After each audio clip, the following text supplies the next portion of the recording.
We are coming at you this morning, hot off the press. World Rugby's announcement of a global calendar for the women's game. We've got reaction to that.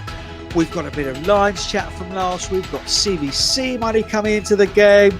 All the results from England and France.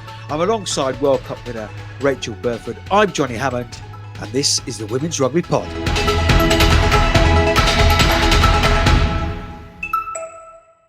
So how's things, Burf? Just exciting times wherever we look at the moment for the WRP and women's rugby. Yeah, it's been a really good week. Last week, obviously, getting our new team together. Personally, I was out running again, and then there's lots going on for the game globally. Well, yeah, huge news for yourself, obviously getting back running, and that's the headline out of those three. Certainly, no, that's good news. So the cod liver oil's in constant use. That's excellent. Our new team, yeah, brilliant.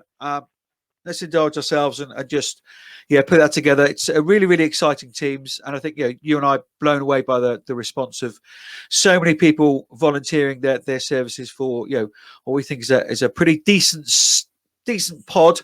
And we will continue to bring you substance rather than spectacle, which is hopefully what we've been doing since episode 1, and we will continue to do that.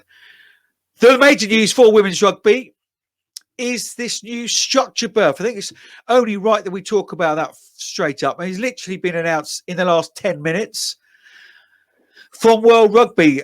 You're part of these decisions, right? I'd say I'm in the loop of those decisions and the conversations that have been going on over, this isn't just recently, it's been going on for quite a while now. Back and forth consultations of unions and players, finally in a place where it's everybody's happy with it and able to progress and announce a date for it to start. So let's just go through the headlines. There is a Zoom call for the media, which hopefully we're going to jump on in a minute. But here are the headlines from the press release: 16-team, 3-tier WXV global competition set to begin in 2023. World Rugby to invest $6.4 million in the first 2 years. Unified international 15s calendar to compromise of 2 playing windows on an annual basis, optimizing player welfare and performance. Groundbreaking global international 15s calendar set to accelerate development of women's game ahead of the expanded Rugby World Cup in 2025. Calendar reflects World Rugby's long-term commitment to establishing a highly competitive and global test calendar to elevate standards. WXV will be supported by a new Women in Rugby commercial program. WXV offers hosts diversity, revenue-generating opportunities. Your highlights out of all of that, Burf? Oh, there's a lot, I think. I think just having a global calendar where we're going to see really meaningful fixtures. I think over the years, we've naturally seen kind of the top tier nations only really playing regularly. And now this gives an opportunity for all the nations to be in a competition where they can compete. It's meaningful, and there's opportunities around that. So, I think they're probably the biggest things is now we've got global opportunities for players to play. I couldn't agree more. What smacks out, and we're literally, it's dropped just while we're starting to record today. What smacks to me is it's different. It's not trying to follow what the men have done, and if we're very, very honest with ourselves, the men's game is in a bit of a mess, whether it be broadcast, commercially, actually trying to run itself as businesses. Unions in trouble, clubs in trouble. Of course, there's a global pandemic, but this is just completely fresh, completely new. This is what needs to be done for the women's game to promote it in its best way, and I'm hugely excited by it. It's because we are getting to that stage, or certainly have been in the last few years, where we can probably predict an England-New Zealand World Cup final, and actually these are the kind of steps that is going to change all of that. Yeah, exactly. Back to my point just about having more competition and more test matches. Unions don't need to scrape around and try and find games. They know that they've got this global competition to look forward to and prepare for. And hopefully what it does as well, it makes unions invest in their programs because there's always there's something that year for them to focus on and be a part of, and aim to compete in. So I think, naturally what that's going to do is grow the standard of the competition to then come to the pinnacle, which is the World Cup. It's going to be, you know, top teams fighting it out. It's not just going to be your predictable ones. And we know that the World Cup is going to be going to 16 teams as well. So we want to be making sure that we've got the right ability, standard and talent at those World Cup competitions, which this is what this allows them to do, have meaningful, regular competition, you know, in a format that is going to be, you know, testing for them.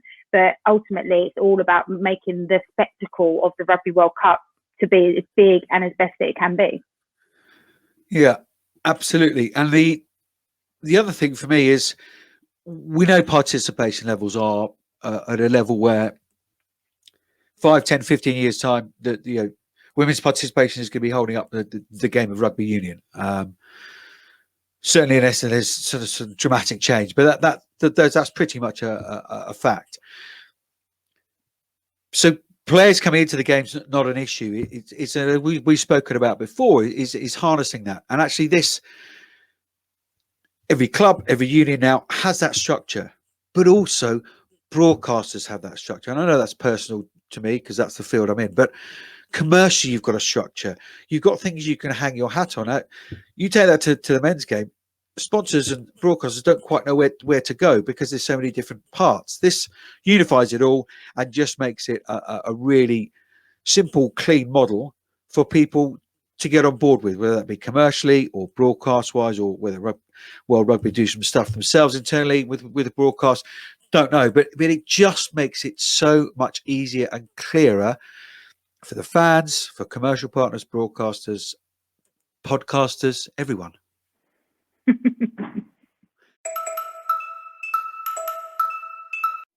Well, let's bring you right up to date. Not only news fresh off the press with World Rugby's news, what else has been going on around the world, Burf? And it's mainly positive, isn't it, this week? Yeah, there's plenty for us to get stuck in, but let's start at home first. Loads of stuff going on with the Women's Rugby Pod. We're now a YouTube channel, so we've got to look fresh-ish. We're also on LinkedIn, Facebook, so we're trying to connect to various other platforms. And we've got a brilliant team behind us helping us put it all together. So, yeah, really exciting times for us personally. Yeah, indeed. So it's been brilliant getting everyone's ideas, and we're just starting on this little journey together. All those backdated episodes of the Rugby Pod being episode 70 today, Burf. I look and feel 70. It's not a good move to go onto the YouTube channel. Anyway, Sean's doing a great job in popping those all on the YouTube channel as well. And let's just get some discussions going on Facebook and that community in there as well. But it's not just the Women's Rugby Pod team who's been massively strengthened. It is massive congratulations to our own Rachel Burford, now the head of women's rugby at the International Rugby Players Association. And Sally Nerper, your good friend, on and off the field, head of projects and research as well. Huge congratulations, Burf. Big step for the women's game, but also for you personally as well. Yeah, it's hugely personal honour to get a role with them. I mean, I've been working alongside them for a number of years now, and so to have something quite official and to have real dedicated time to it, hopefully I can make a good impact. And yeah, I think it just shows, of all the news we've got coming out, the women's game is the way forward, and the work that the international rugby players have done so far to get it to a stage now where they need to employ someone to look after that area just shows the amount of investment and work they've already done. So yeah, and brilliant to also be launched alongside Tenny, good friend of the pod, and personally. So she'll also be across with some of the women's rugby stuff as well with me. So I'm looking forward to that. What a team. Wowzers. No, tremendous work. And as you say, a real statement. We're talking about this, ranting and raving, aren't we, about this fact and non-verbal deeds, not words, to actually push the women's game. And those are the kind of things, whether it's long overdue or not, that's irrelevant. Now it's happened, and we look for that positive, and it's a massively positive step. And with the likes of yourself, Burf, the game is in good hands. So it can only be a positive appointment. Lions Watch. Yeah, another exciting announcement. Royal London Twitter poll did a poll to suggest and ask who would watch, and the poll gave us a 56.8% that people would watch a women's British and Irish Lions. But just to give you a bit of references, so back in 2018, Insure for Sports, they did a study, and they said that 50% of people don't watch women's sport just due to the fact that there is no women's sport to watch. So you got to take that result with a bit of context. Yeah, absolutely.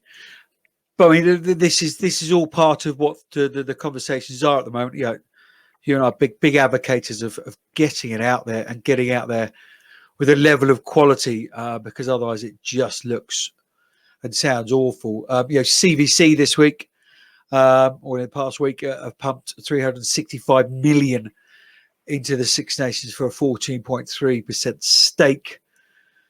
And obviously the conversations rage on, don't they, for that competition, whether it should be behind a paywall and therefore you get that money you can reinvest in, or whether it should be out to free-to-air terrestrial television. But that has to be a positive step. Not quite sure the details of how that money is split up between the men and women's Six Nations. But yeah, I mean, that's got to be a good thing, right? Yeah, well, I suspect that everything we've heard so far, it sounds like a good thing. We'll have to wait and see for all the details around it and what it means and how it impacts the women's game.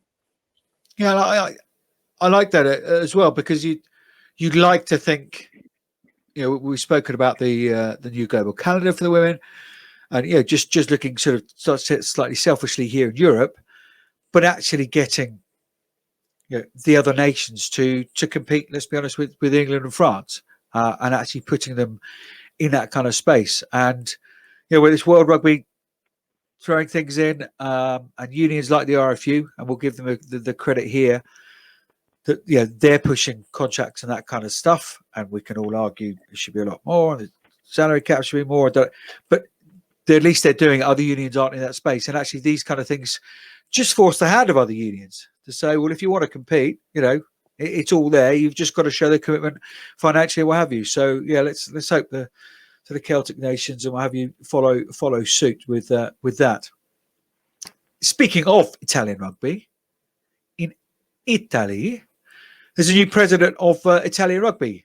Marzio Iracetti has said there needs to be a cultural qualitative leap to promote women's rugby on and off the sports field. More positive steps. Italy understanding that the women's rugby is the future as well. And if you put that stuff out in print, people can always hold you to account to it, or try to anyway. Yeah, really good news. And I think, we always talk about the Six Nations being really competitive, and Italy have been competitive. They're in and amongst games most of the time, but they don't have the ability to stay in those games and to close wins out. And I mean, was it 2 years ago, their best finish? So they've got talent. So it's great to see that now they've got somebody above them to be able to drive these things forward. Yeah, they've always seemed to have always achieved, despite of structure and what they've been doing. The talent's been there, and we will be hearing, of course, with the Six Nations 20 odd days away now, isn't it? We will be hearing from all the Six Nations. Let's get Jada back on, shall we? Lovely Jada. Yeah. Jada I haven't spoken to her for ages. I need to have a chat with her. Well, I mean, I don't use this as some sort of personal, catch up with your friends, Burf, although, why not? It's all good podding, isn't it? To the Pacific Ocean. Yeah, so just a bit of disappointing news. So we've had plenty of good news, but out of Samoa Rugby Sevens, unfortunately, with the struggle with COVID-19 and implications there, that some staff have gone now to be part-time, which is pretty disappointing. But they will still continue to prepare and compete at the Monaco Sevens for the Olympic qualification. So a bit of tough time for them, but surely they'll do as best as they can. Indeed so. Slightly close to home, here in England, Well, a couple of games from the Premier 15s at the weekend. Two sort of expected results, really. Gloucester Hartbury, 74 points over DMP Durham Sharks, who registered 7 on the scoreboard. Yeah, I think this is a scoreline we've expected. Unfortunately, DMP Sharks are just not where they want to be week in, week out. But I think what we're seeing from Gloucester Hartbury now is that we're seeing this young side really mature. And I think that they had a lot of rotation. Obviously, Natasha Hunt out as well with an injury. But they've got Zoe Allcroft back in. So, great to see Ellie Underwood and Sophie Tandy get in from, long-term injuries back on the pitch and playing. And yeah, I think we expected that from Gloucester, and they'll be really pleased with that result. Yeah, absolutely. Hat-tricks for Underwood and Tandy, as you say, good to see Zoe Allcroft back. Proper rugger player. Saracens 47, South Sharks 18. Again, Mackenzie Carson. She just can't stop scoring. Yeah, it's good to see her back on her return, and also Bryony Kill back in and making it through the game this time. She's had a bit of injury woes over the last, year and a half maybe. Yeah, so good for those two. But yeah, the dominant performance we expected. Poppy Cleal, making havoc, scoring a hat trick in 20 minutes. Ridiculous from the Saracen side. But yeah, South Sharks are a side that are ever improving. I think we see glimpses of what they can create week in, week out. It's just about them being able to package it all together to get the result they want. But I don't know if you've seen yet, but the videos of Katie Damon Clean's little crossfield kick to Lauren Delaney, and then another little chip over and try time. And I think Delaney's giving all the credit to Katie, saying that she's graduated now from her kicking school from Katie. But nice to see those little bits happening more and more within the women's game. Yeah, absolutely. Poppy Clear's got to be over 50 Premier 15 tries now. Must be. Yeah, she was on 49 when they played against Wasps. Yeah. A couple of weeks ago. I mean, we said congratulations to Kelly Smith. It would be remiss if we didn't say congratulations to Poppy Cleal. And Poppy was counting as well, so she will definitely want a shout out for it. Look, let's get Poppy on the pod. We've got 6 Nations coming up. She's banging form, competitive position, and then she can confirm it for us. She had a little book with them all noted down. This weekend, full fixture list: Bristol Harlequins. Home win. Harlequins. Away win. Harlequins. Away win. Away Why? Win. Yeah. I just think we're in a really good place. We've built out some really tough wins over the last few weekends. Things are coming together. We're developing some of our young talent, which then has allowed more experience for them to go under a bit more pressure when we travel away. And Bristol aren't in the best place that they have been over previous years. The results haven't gone their way, so they're quite vulnerable at the moment. So, feeling that there's an opportunity there to go and beat them. Yeah, I mean, I know they are recruiting, aren't they, for their head coach role. If you're in that sphere, it is a brilliant opportunity. Make no bones about it. Pat Lamb is an exceptional leader of people. And the whole setup there is just brilliant, and it is totally integrated, men and women. So it's a really massive opportunity. So yes, get onto Bristol socials, get your CV in. That was not a paid promo, by the way. I'm just saying. I'm just speaking the truth. No, it is the truth, though, isn't it? The Bristol setup is exceptional. And they want to get things right down there, inspiring the next generation through quality rugby. I think that's their catchphrase. Anyway, Gloucester Hartbury against Worcester. I'm going to say, it's a tough one. Worcester played really well last weekend. Not last weekend, the weekend before. Gloucester, I think Gloucester are too strong. I think they'll win. I go Worcester. Of course you would. Yeah, I mean, literally. Okay. Yeah, too strong for Worcester. Loughborough Lightning against. Sorry, Loughborough Lightning. Curse the person who said that on the live pod. Loughborough Lightning against Wasps. Proper. Oh, I can't call it. It's going to be so tight. Worcester playing so well at the moment. That side haven't had a break in the last few weeks, have they? They've played Quins, Saracens, then Loughborough, Exeter, and all of them been like right tight to the wire. I wonder how Giselle's heart's going at the moment. I don't know who to call on that one. Is it home or away?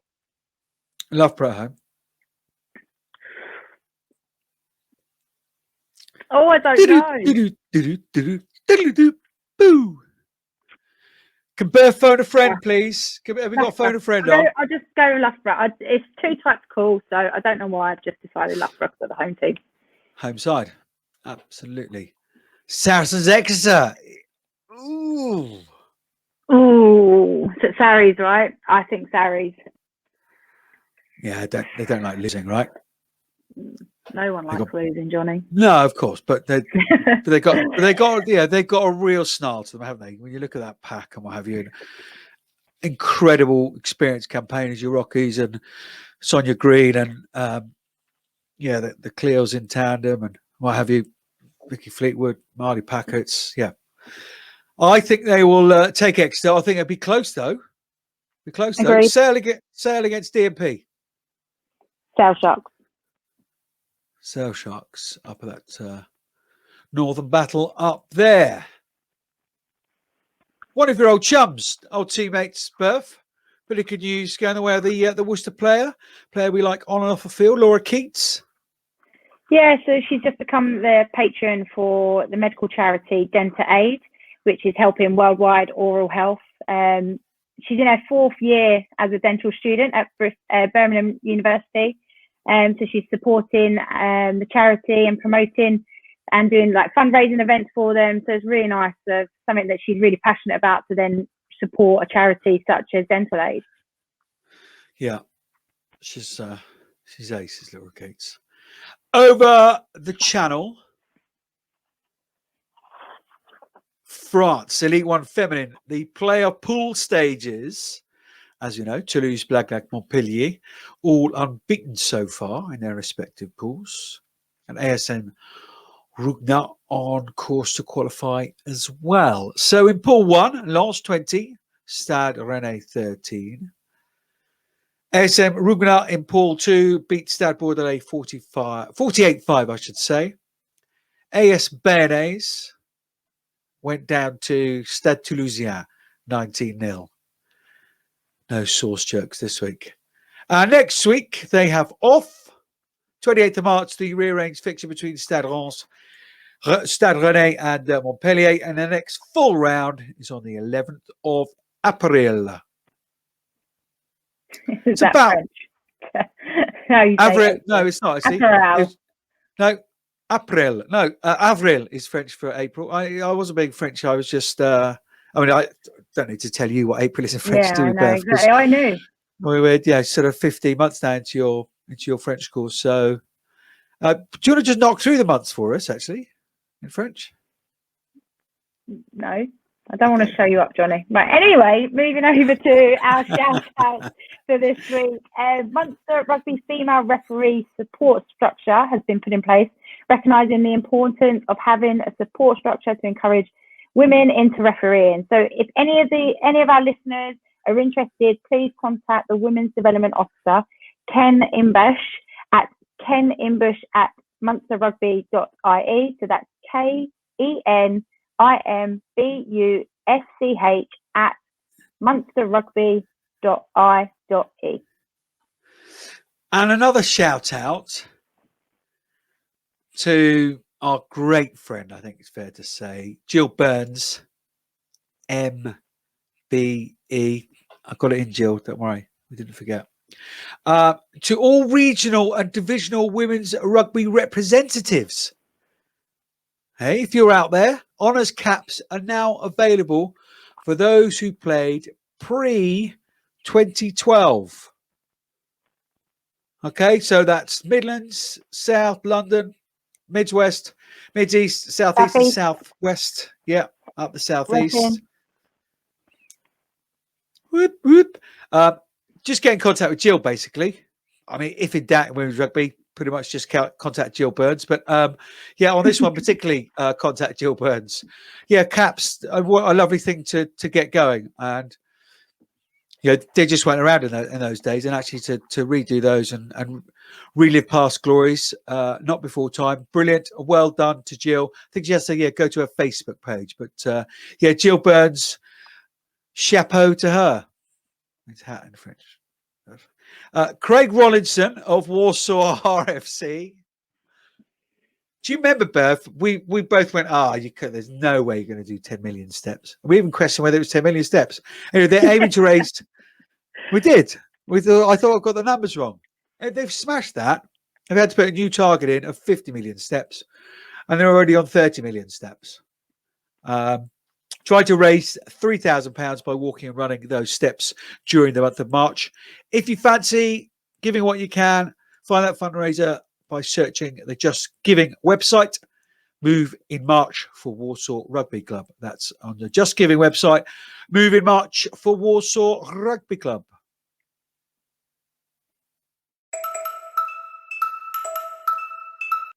That's it for another week, Burf. As you say, exciting times ahead. What next week? I know it's been just announced the women's rugby. Perhaps we get a little bit more reaction once the dust has settled and we've all sort of worked out exactly what the new structure of women's rugby is around. And we'll get some reaction off that next week. I think that seems like is the right thing to do. And of course, we are moving towards the Six Nations, so we will have a raft of guests. Just going through that now. Just getting a top line of guests for you all over the Six Nations period. But of course, we've got all these new sites and what have you, Burf. So where can everybody find us, get in contact, tell us about your refereeing journeys, tell us about how delighted you are to get a cap from Jill Burns? Well, we've got plenty of platforms now, so you're not going to be able to miss us too much, hopefully. But we'll be on YouTube, Facebook, Instagram, Twitter, all the usual places. Go check us out at Pod Women's Rugby. It's all the same name, so you should be able to find us. But yeah, get in contact. Leave some comments. Let's have some discussions around the new global calendar. Let's have discussions around the Allianz Premier 15. All these types of things, the Six Nations. Get some comments, get some thoughts, and we'll bring them onto the pod. Yeah, Job has a question. What do you want to know about that new calendar? Get in contact with us. We'll try and answer it on the pod, or get the person we're going to have on to Katie or Alison, something like that, to next week, just to possibly drill down on a few more details for everyone. It is a massive thank you to Emerson, to Sean, to Jenny, to Rugby Nut, to Tom, and to Harry, to you, Burf. Very goodbye, everyone. Oh, I left long enough pause. Jeez. I know you did. I thought I'd leave. It actually wasn't why I was leaving the pause. I like your little catchphrase of saying "until next time." I know lots of other rugby pods do it, and I don't know. I just a bit of FOMO. I just want a little catchphrase. And remember, everyone, facta non verba. Until next time.